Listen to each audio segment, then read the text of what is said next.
This video is brought to you by frosting. Who needs cake when you have a finger and the will to use it?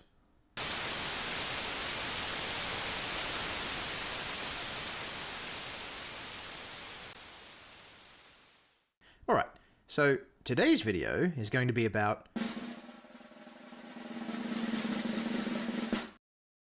Charlie Puth.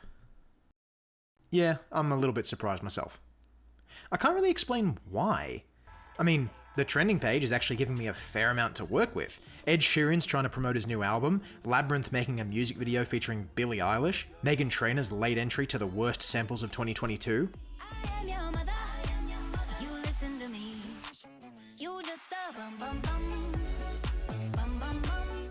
So why the hell am I going to be talking about Charlie Puth?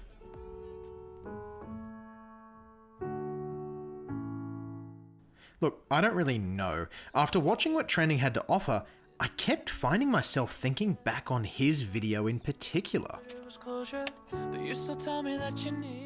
Alright, well, let's break this down into its parts.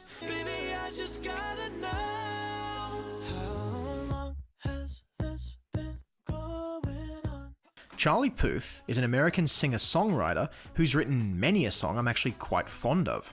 Run around, throwing that dirt all on my name. 'Cause you knew that I'd call you up. He's written for the likes of Liam Payne, Ava Max, Katy Perry, Justin Bieber, The Kid Laroi. He's a bit of a similar story to Mike Posner in that regard, writing for more successful artists while also notching some of his own hits. The music videos I've seen of his are generally harmless, with some exceptions which deserve to be sledged at a later date.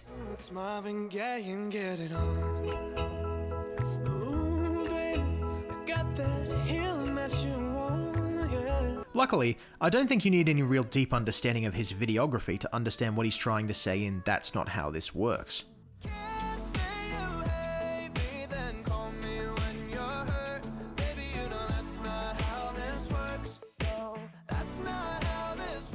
His collaborators, Dan and Shay, are a country duo who picked up a fair bit of popularity in the last few years. If you haven't heard of their collaboration with Justin Bieber a year or so ago, you probably haven't heard of them at all. And for the sake of this video, that's fine. They aren't in it. So we'll mainly be focusing on Charlie.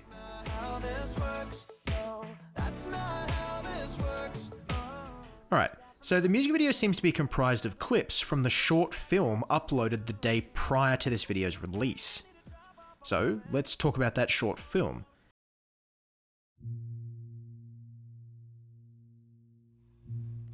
Charlie Puth's That's Not How This Works is a short 6-minute film which seems to depict a mournful and depressed Charlie reminiscing on his lost relationship with either a character played by Sabrina Carpenter or Carpenter herself. Now that's not exactly groundbreaking creativity in the premise. In fact, it's been trodden more times than I can think of. But what that means is that the video is reliant on its introduced nuances and concepts. And to be fair, there are many interesting ideas offered in this video that are worth exploring. I think the opening of this short film is pretty spectacular, introducing Charlie clad in all of these electronic devices and recording equipment, exploring the husk of his old living space, using the sound of blowing over the glass bottle to establish a ghostly vibe. It seems to me like the original plan was to have Charlie metaphorically cataloguing all of these memories of his past relationship.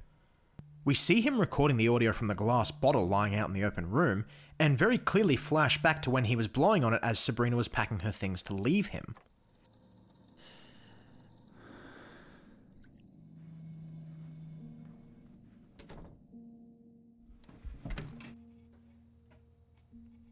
And all the scenes of him with his audio equipment in his lair later support that.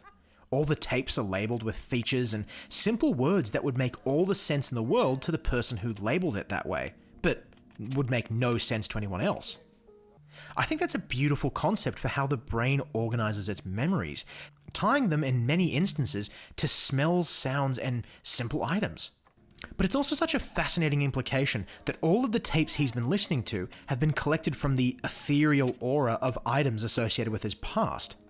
And I think that if we'd been focused on that a little bit more, it would have made for some truly unique visuals. Him having to recreate certain scenes in order to get the audio just right, like fine-tuning a radio to get the clearest audio quality. They actually do tap into that visual very, very briefly in the film. I just wish that it had been explored more. But that aside, there might also be some meaning to extract from the fact that Charlie isn't actually writing any notes or doing anything as he listens back to the audio he's extracted.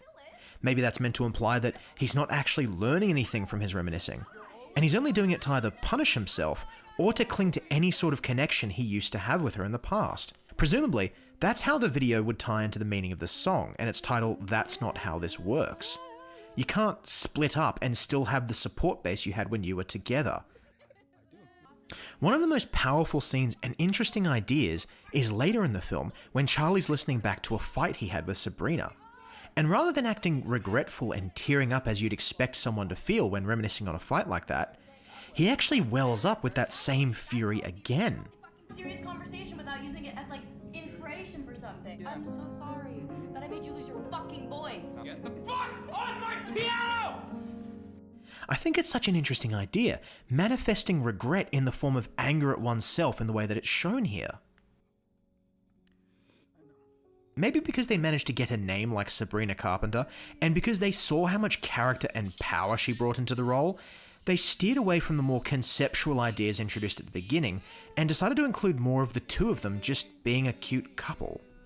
But by filling in the gaps with more of the relationship with Charlie and Sabrina, they also show more of the problems I have with this video. Maybe it's just that I haven't been in a similar type of relationship to the one being depicted in this short film yet, but there's definitely a lot of strangeness and peculiarity that takes me out of the narrative. The dialogue in particular. There's certainly a lot of lines that the earnestness and charisma of Sabrina and Charlie can both sell. Operation, I win. Best night I've had in a really long time. Will you dance with me? Yes. So in love with you. I have something actually quite serious to tell you. And that is... Have I ever said it to you? Said what? I love you. But Charlie's given a lot of lines that just take me out of it. Love you too. I do. No, I love you. Oh shit, that was too much. I'm sorry. How much it's over? I always knew you had a tiny heart. And the scene with the lobster seems more than a little bit forced. No, you can't actually put it in there. What do you mean? You can't make it. Why? No, you can't kill it. That's not how this works. How are we going to eat Put it dinner? down. It's gonna die. You're always telling me you want me to cook. I know. You're I'm sorry. always saying. I'm sorry. That said, it's entirely possible that because this is Charlie's memory of the event, and not actually how it happened, it's possible that the events we see are meant to be caricaturized a bit.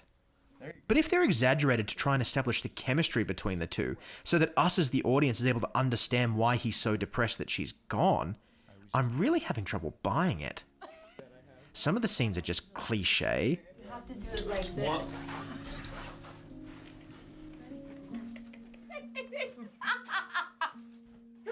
Oh, fuck. More than half of them are just a little bit too unnatural and unbelievable. Dear You.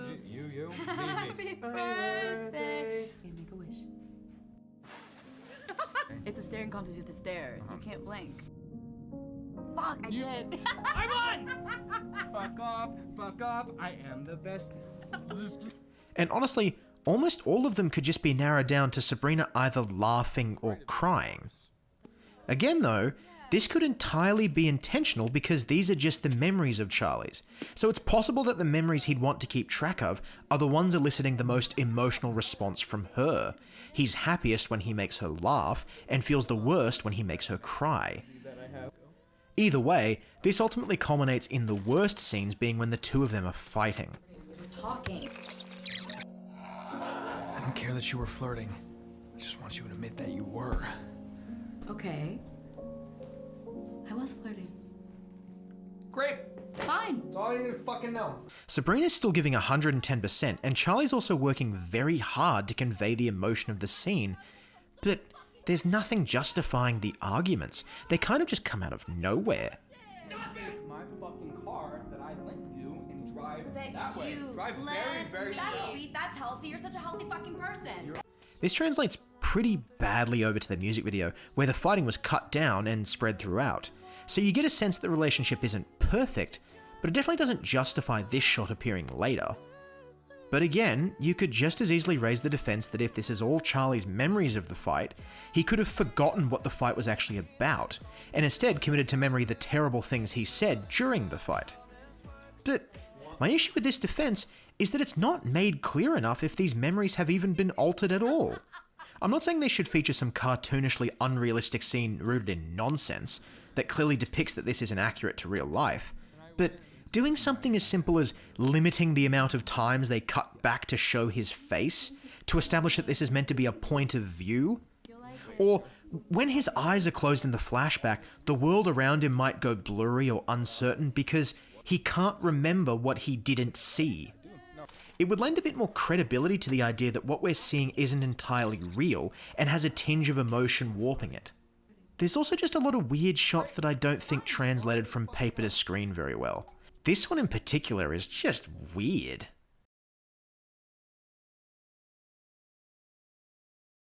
But there's also just a lot of threads that don't quite seem to add up in any meaningful way.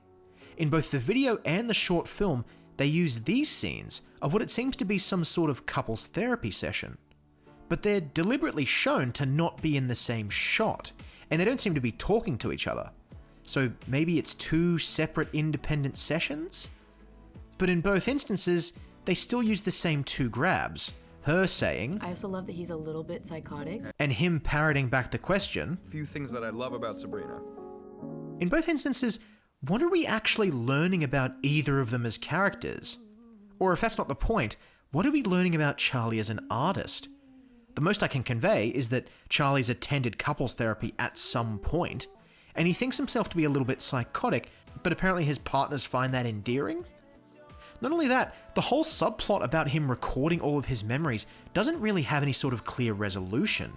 Seeing him drop the microphone at the end is definitely a memorable image, but there's nothing that's happened that would invite that reaction or give the audience any sort of a conclusion as to what we've seen. Baby, you know that's not how this works. No, that's not how this works. Baby, can't walk away, then come back to what we were. I don't want anyone to think I don't like the video. I've got a lot of respect for Charlie Puth. He's clearly got a great ear for hooks, and his acting here is far from the worst I've seen. He's actually able to keep up and match with Sabrina Carpenter's energy, which is very impressive. It's just a shame the more conceptually interesting visuals and ideas just weren't given as much time to be explored as the chemistry between the two of them. It's a video like this that invites the best ideas for what an amazing music video can be. It's just a shame it doesn't quite reach its full potential, in my eyes at least.